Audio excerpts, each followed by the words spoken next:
অনেকেই মনে করেন স্ট্রোক শুধু বয়স্কদেরই হয়ে থাকে, কিন্তু এখন সব বয়সী মানুষের মধ্যেই স্ট্রোকে আক্রান্ত হওয়ার ঝুঁকি বাড়ছে।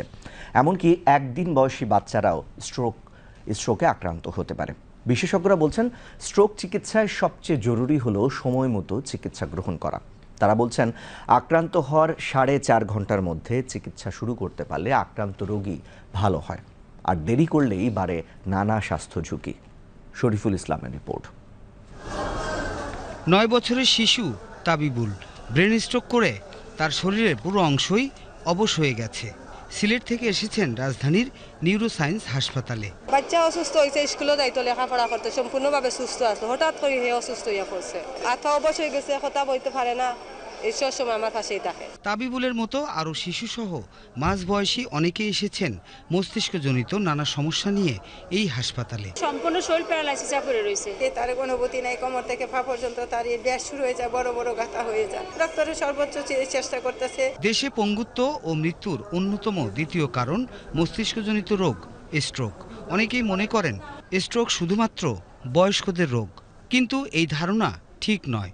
এখন সব বয়সী মানুষ স্ট্রোকে আক্রান্ত হচ্ছেন, এমনকি একদিন বয়সী শিশুও।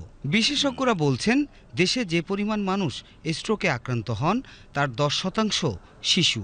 খাদ্যাভ্যাসের পরিবর্তন, লাইফস্টাইলের পরিবর্তন না করলে এই রোগের আশঙ্কা থেকেই যায়। হঠাৎ করে একটা বাচ্চা 1-2 বছরের বাচ্চা চেয়ার থেকে পড়ে গেল, পড়ে যাওয়ার পরে দেখা যায় যে তার একদিক সাথে সাথেই নড়াচড়া বন্ধ করে দিল। এটা একটা কমন আমরা পাই। এটার মেইন কারণ হচ্ছে যে জন্মগতভাবে এদের ব্লাড সাপ্লাইতে আর অ্যাডাল্টের বা বড়দের ব্লাড সাপ্লাইতে একটু তারতম্য আছে। এই কারণে সাধারণত দেখা গেছে যে একটা সিম্পল ট্রমা বা একটু ওয়ালে বাড়ি খাইলো একটা বাচ্চা মাথায়, অথবা চেয়ার থেকে মাটিতে পড়ে গেলো, তাতে একটা স্ট্রোক নিয়ে আসে। এটা একটা গ্রুপ।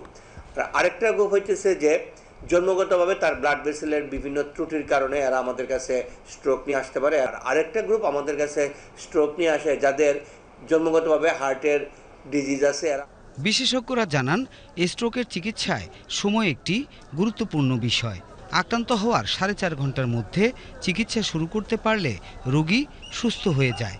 তাই কেউ এই রোগে আক্রান্ত হলে দ্রুত চিকিৎসা শুরু করার পরামর্শ বিশেষজ্ঞদের। আমাদের সচেতনতা বাড়াতে হবে। ব্রেন স্ট্রোক কোনটা, হার্টের স্ট্রোক কোনটা, হার্ট অ্যাটাক কোনটা, সেটা আমাদেরকে বুঝতে হবে।